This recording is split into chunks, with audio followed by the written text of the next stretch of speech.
Salam Bapak Ibu saudara sekalian yang dikasihi Tuhan Yesus Kristus, satu-satunya Allah yang benar, Allah Maha Kuasa, Allah segala masa, sebelum segala abad, dan sekarang dan sampai selama-lamanya, Alfa Omega. Kembali bersama dengan saya untuk belajar tentang kebenaran firman Tuhan di dalam Alkitab kita yang adalah satu-satunya kitab suci di dunia ini. Dan pada saat ini saya mengajak saudara-saudara sekalian mau belajar tentang apa itu Injil. Saudara, pengertian tentang Injil ini sudah digagal pahami baik orang yang mengaku Kristen, KTP-nya Kristen, ataupun orang di luar Kristen. Kalau orang yang merasa diri Kristen atau mengakui Kristen saja gagal paham, tentu di luar kekristenan atau orang Kristen ini memahami Injil sangat parah gagal pahamnya, saudara.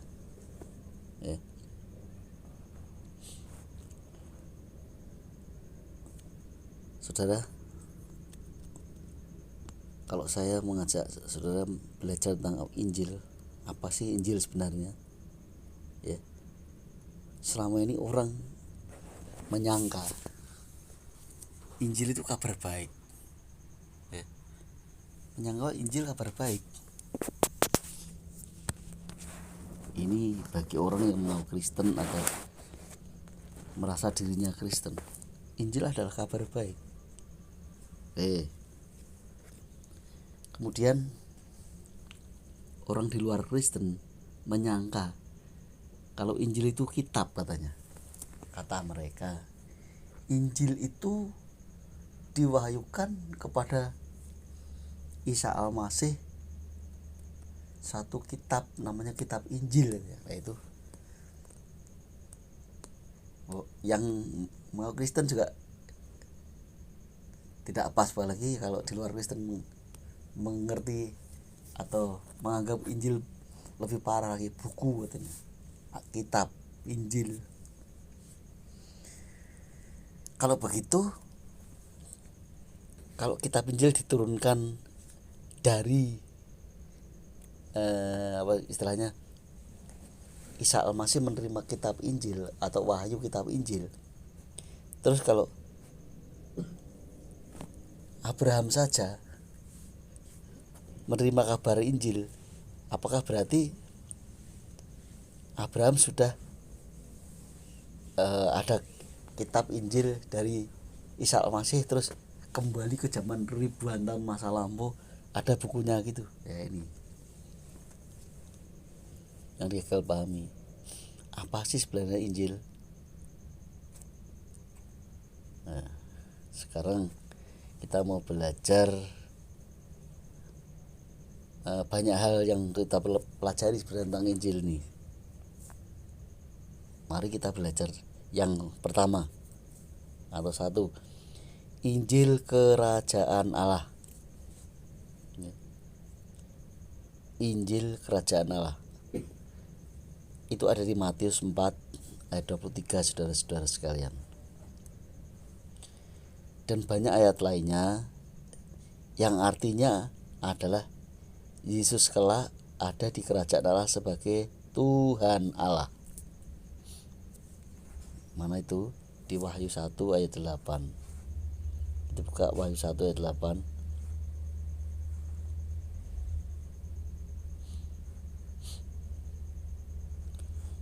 Aku adalah Alfa Omega, firman Tuhan Allah yang ada dan yang sudah ada dan yang akan datang, yang Maha Kuasa.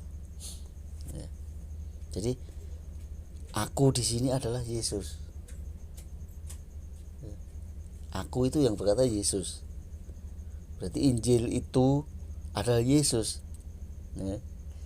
Bukan kitab, bukan pula kabar baik. Ya. Injil Kerajaan Allah artinya Yesus kelak ada di Kerajaan Allah sebagai Tuhan Allah.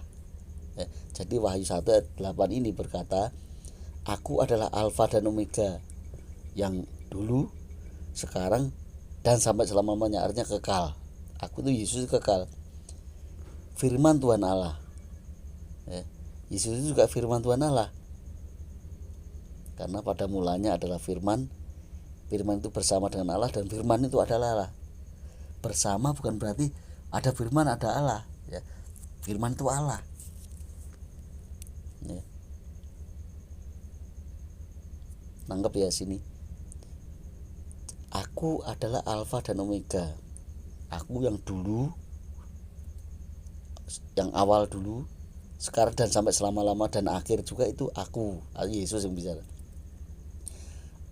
Yesus juga firman Allah, firman Tuhan Allah. Kalau firman Tuhan Allah itu Allah bukan. Kalau bagi mereka nggak ngerti, wah bukan, firman sendiri Allah, ya udah. Tapi ada kata firman bersama-sama dengan Allah, dan firman itu adalah Allah, ya. Berarti firman Allah, Yesus itu firman Allah juga Allah, yang ada dan yang sudah ada dan yang akan datang, yang maha kuasa. Ini jelas. Alfa Omega artinya yang ada dan yang sudah ada dan yang akan datang, yang maha kuasa, berarti Allah. Oke. Jadi kalau Injil Kerajaan Allah artinya adalah nanti Yesus itu di Kerajaan Allah sebagai Tuhan Allah, ya. Udah ya, paham? Yang pertama Injil Kerajaan Allah. Yang kedua Injil Kerajaan Surga. Itu ada di Matius 9 ayat 35, dan banyak ayat lainnya sebenarnya, yang artinya adalah Yesus kelak ada di Kerajaan Surga sebagai satu-satunya Allah itu, ya. Injil Kerajaan Surga, Injil Yesus di Kerajaan Surga. Ada ayatnya Pak? Ada, jelas ada. Jangan bicara yang tidak ada ayatnya, saudara.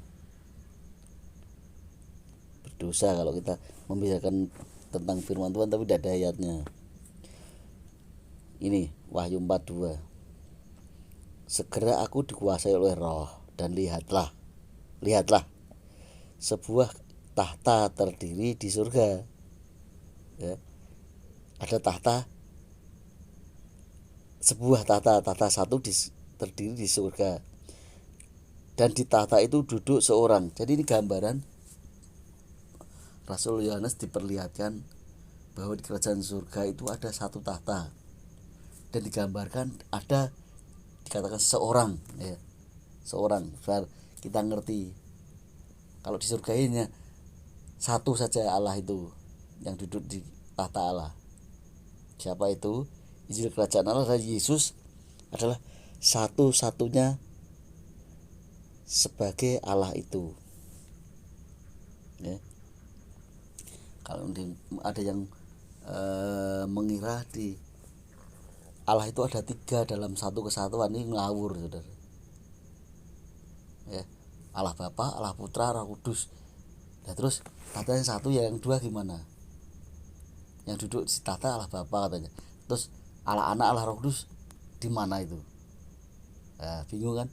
Allah itu satu, satu-satunya adalah Yesus yang bertata di kerajaan surga. Yang kedua, Injil Anak Allah, ya. Yang ketiga Injil Anak Allah, Markus 1 ayat 1. Kalau dikatakan Injil Anak Allah, wah itu kitab Injil, kitab Injil kok Anak Allah, kan bingung, ya. Markus 1 ayat 1 artinya Yesus adalah Anak Allah sejak bayi sampai 29 tahun, ya. Injil Anak Allah artinya Yesus adalah anak Allah sejak bayi sampai 29 tahun. Anak Allah ini bukan berarti Yesus punya bapak, ya, punya bapak bukan. Dipanggil anak Allah karena Yesus datang dari atas atau dari Allah menjadi manusia. Itu firman-Nya menjadi manusia. Ya. Jadi disebut Injil anak Allah artinya Yesus sebagai anak Allah. Itu terjadi ketika baru lahir sampai 29 tahun, saudara-saudara sekalian. Ya. Jangan gagal paham ya. Injil bukan kitab, bukan kabar baik, tapi Injil adalah Yesus Kristus, saudara-saudara. Keempat, Injil Allah, Markus 1 ayat 14 dan banyak ayat yang lainnya. Artinya Yesus adalah Allah itu. Injil Allah. Ini ngerti kan? Injil Allah, Injil dari Allah diturunkan kepada Nabi Isa untuk diajarkan kepada umatnya. Ngawur. Karena salah semua salah. Karena sudah dipikirkan beda lagi Injil, ya, kitab dan sebagainya salah. Buku, kita kan buku. Injil itu bukan kitab, bukan buku ya. Tetapi Injil itu Yesus. Buka Wahyu 1 ayat 14.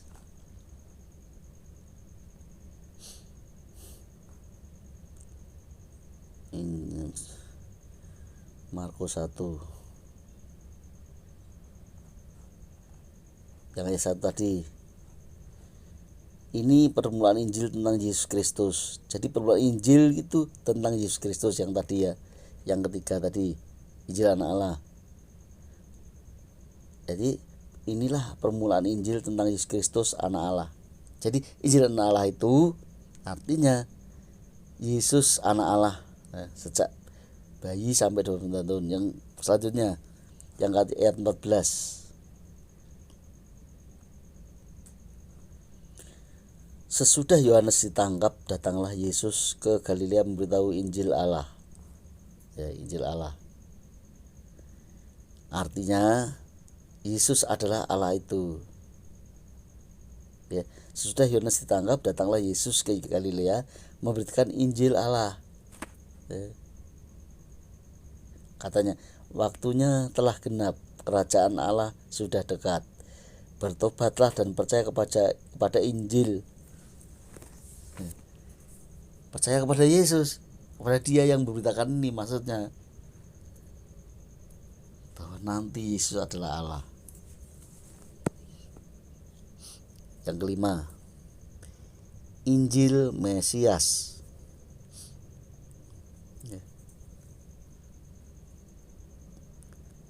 Kisah Rasul 5 ayat 42 artinya Yesus adalah Mesias, Kristus, Tuhan Allah itu.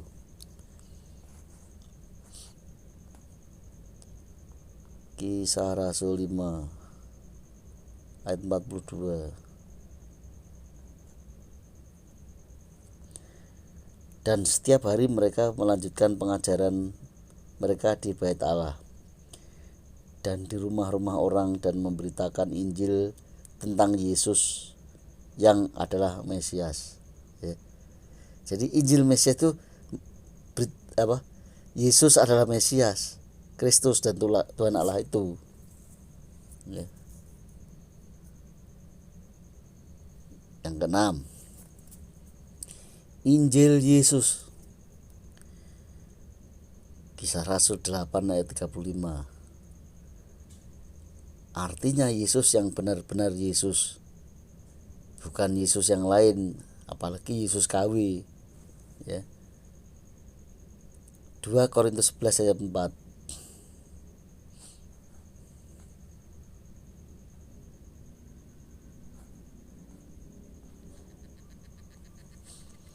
Sebab kamu sabar saja jika ada seorang datang memberitakan Yesus yang lain daripada yang telah kami beritakan, atau memberikan kepada kamu roh yang lain daripada yang telah kamu terima, atau Injil lain daripada yang telah kamu terima. Jadi Injil Yesus artinya Yesus yang benar-benar Yesus, bukan Yesus lain atau Yesus palsu ya. Orang memberitakan Yesus tapi juga keliru. Apa yang diberitakan tuh Yesusnya berbeda dari Alkitab.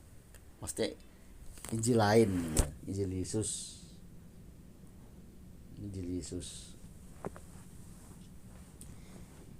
Injil Tuhan. Kisah Rasul 11 ayat 20. Injil Tuhan artinya Yesus adalah Tuhan yang roh.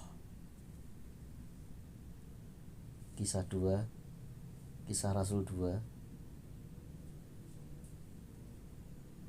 ayat 36.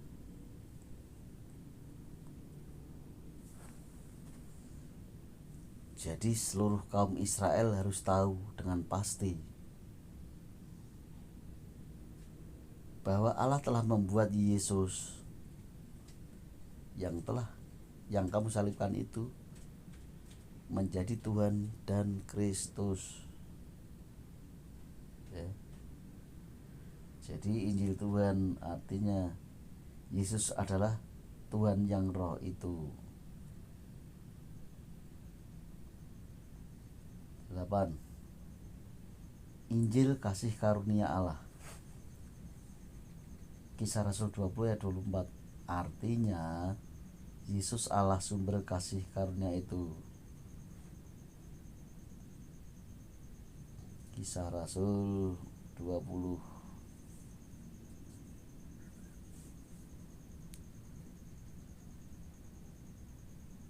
ayat 24.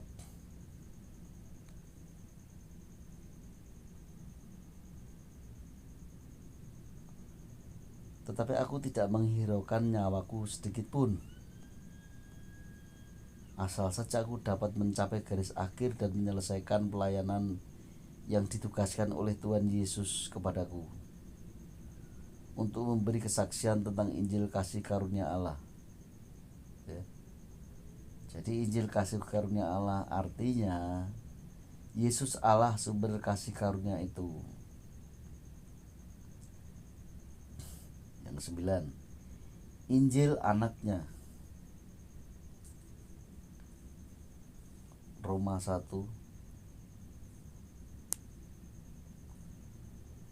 ayat 9. Artinya Yesus adalah anak manusia, yaitu saat Yesus melayani mulai umur 30 tahun. Karena Allah yang kulayani dengan segenap hatiku dalam pemberitaan Injil anaknya adalah saksiku bahwa dalam doaku aku selalu mengingat kamu ya. Sekali Injil anaknya artinya Yesus adalah anak manusia, yaitu saat Yesus melayani mulai umur 30 tahun. Ini Injil menjadi manusia, Injil anak Allah. Jadi Injil atau Yesus ini menjadi anak manusia maksudnya. Injil Kristus. Roma 15 ayat 19. Artinya Yesus adalah Kristus itu. Roma 15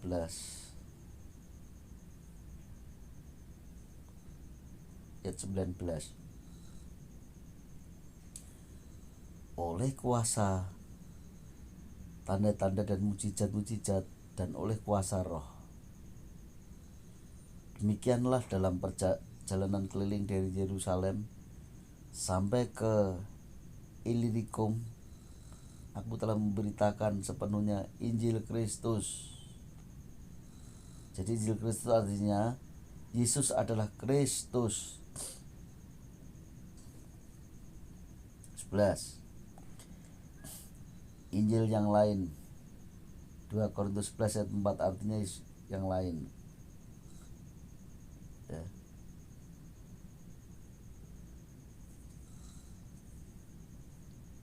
Dua Korintus 11 ayat 4. Sebab kamu sabar saja jika ada seorang datang memberitakan Yesus yang lain daripada yang telah kami beritakan, atau memberikan kepada kamu roh yang lain daripada yang telah kamu terima, atau Injil lain daripada yang telah kamu terima. Yang 12, Injil yang berbeda. Galatia 1 ayat 8, artinya Yesus yang berbeda atau Yesus yang lain yang telah kita baca di atas, 2 Korintus 11 ayat 4. Injil manusia, Galatia 1 ayat 11, artinya Yesus masih sebagai manusia. Kondisi Yesus masih manusia itu sudah berlalu, sudah lewat ya. Jadi Injil manusia itu adalah Galatia 1 ayat 11, artinya Yesus masih sebagai manusia. Kondisi Yesus masih manusia yang diceritakan itu. Tapi sekarang kondisi itu sudah ada lagi, karena Yesus sudah roh, sudah Allah ya. Ayat 14, yang ke-14, Injil kepada Abraham. Nah ini, kalau Injil itu suatu kitab ya, kitab itu buku yang diturunkan dari Allah kepada Nabi Isa, itu menurut anggapan orang luar sana. Terus bagaimana mungkin Isa Al-Masih itu menjadi nabi atau manusia itu jaraknya sama Abraham ini ribuan tahun? Bagaimana mungkin? Nah ini kita mau belajar ya.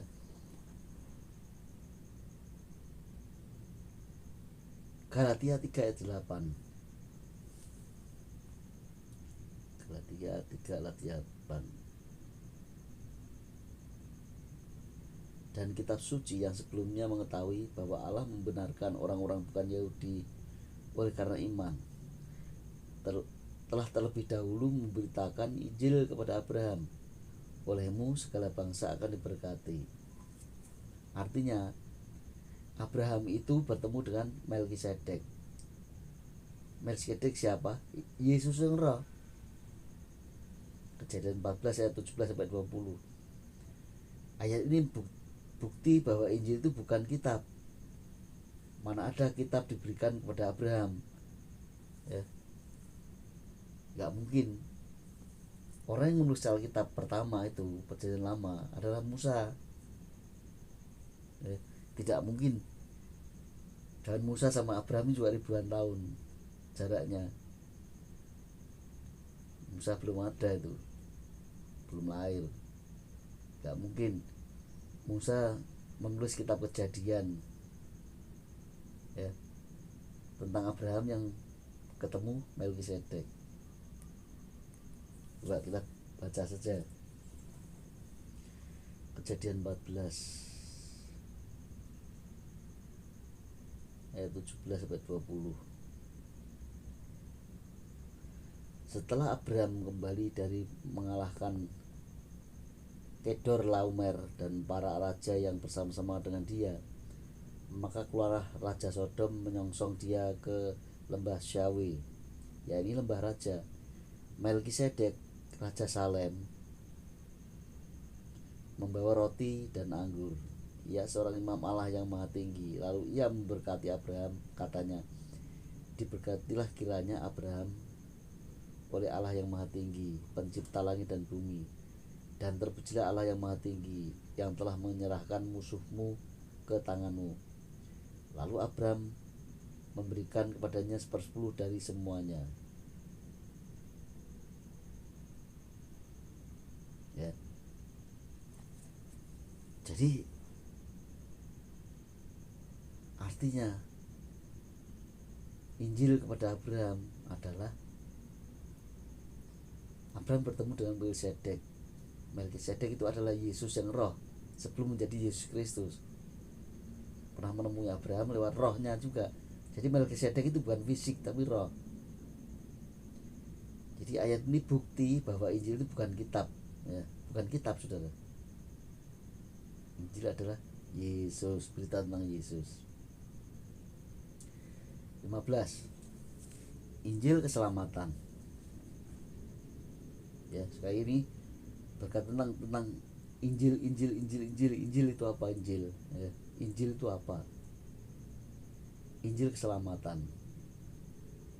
Efesus 1 ayat 13.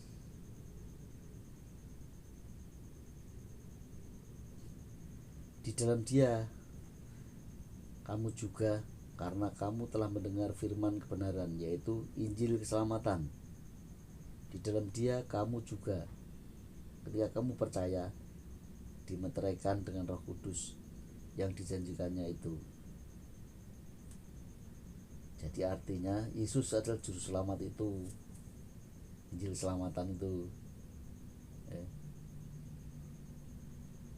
Yang ke-16, berita Injil. Efesus 3 ayat 6, Filipi 1 ayat 5 dan 7.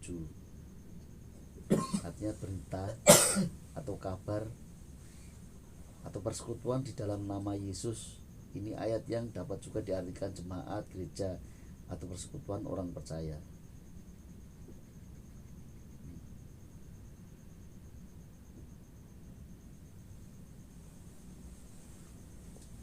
Efesus 3 ayat 6, yaitu bahwa orang-orang bukan Yahudi karena berita Injil turut menjadi ahli-ahli waris dan anggota-anggota tubuh dan peserta dalam janji yang diberitakan dalam Yesus Kristus Yesus. Jadi orang bukan Yahudi karena berita Injil, berita tentang Yesus, turut menjadi ahli-ahli waris dan anggota-anggota tubuh dan peserta dalam janji yang diberikan dalam Kristus Yesus. Jadi Injil artinya Yesus. Filipi 1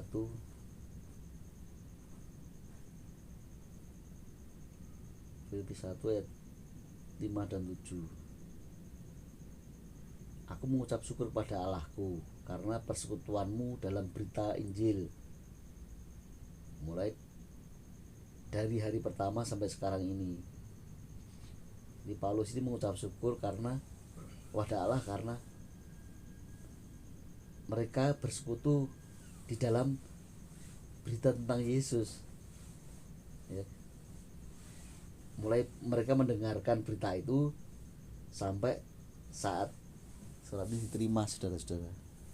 Surat ini dibuat Paulus, ya. Jadi Injil artinya Yesus.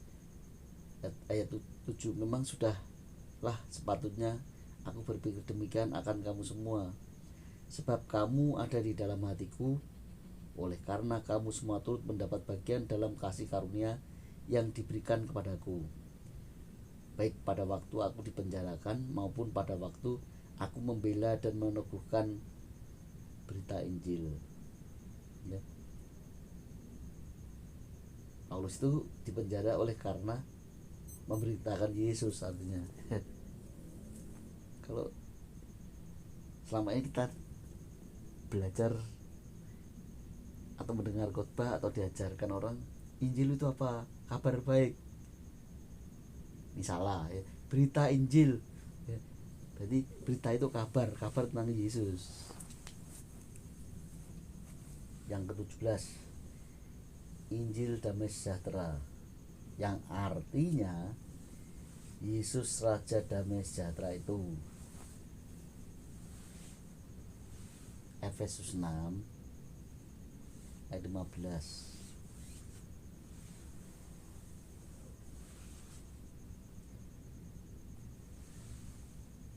Kakimu berkasutkan kerelaan untuk memberitakan Injil damai sejahtera.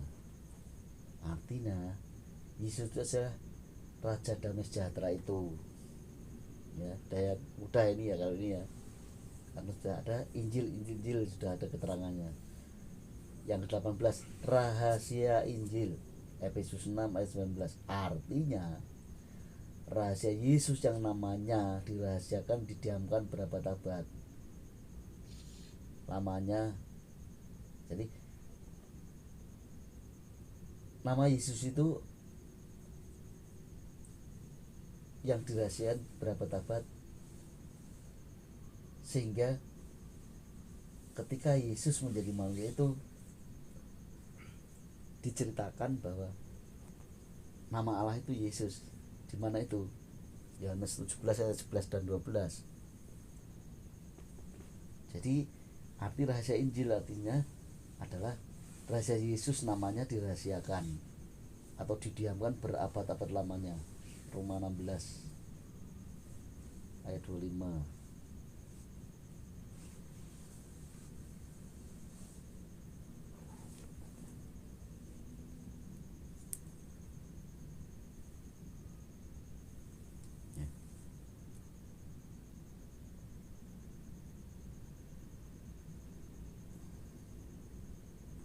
Roma 16 ayat 25. Oh, Roma.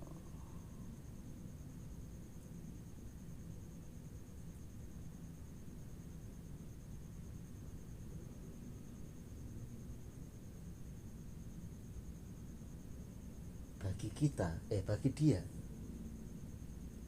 yang berkuasa menguatkan kamu menurut Injil yang kumasyurkan dan pemberitaan tentang Yesus Kristus. Jadi Injil yang dimasyurkan itu artinya berita tentang Yesus Kristus sesuai dengan pernyataan rahasia yang didiamkan berabad-abad lamanya. Jadi nama Yesus itu didiamkan dan dirahasiakan berabad-abad lamanya. Jadi Rasul Paulus menceritakan bahwa dia itu memasyurkan Injil, artinya memberitakan tentang Yesus Kristus. Yang 19, pekabaran Injil, Filipi 4 ayat 3. Artinya pekabaran tentang Yesus biasa disebut evangelism. Orang yang mengabarkan Injil sering disebut evangelis. Filipi 4 ayat 3.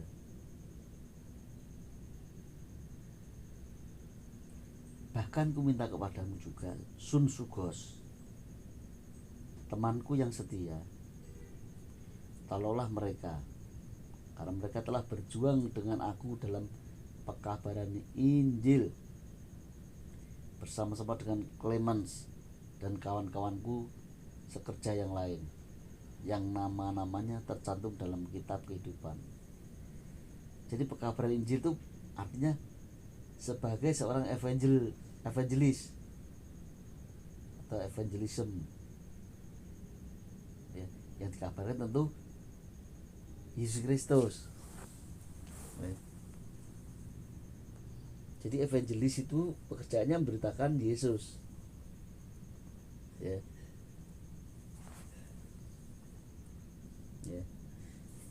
Jangan memberitakan lain. Jadi penginjil ya yang diberitakan Yesus pastinya, bukan kitabnya. Saudara-saudara, tahu enggak saudara Injil? Injil itu adalah Matius, Markus, Lukas, Yohanes. Saudara, Injil kanonik katanya. Salah ya. Yang diberitakan tentu Yesus. Jadi penginjil yang diberitakan itu Yesus, saudara-saudara sekalian.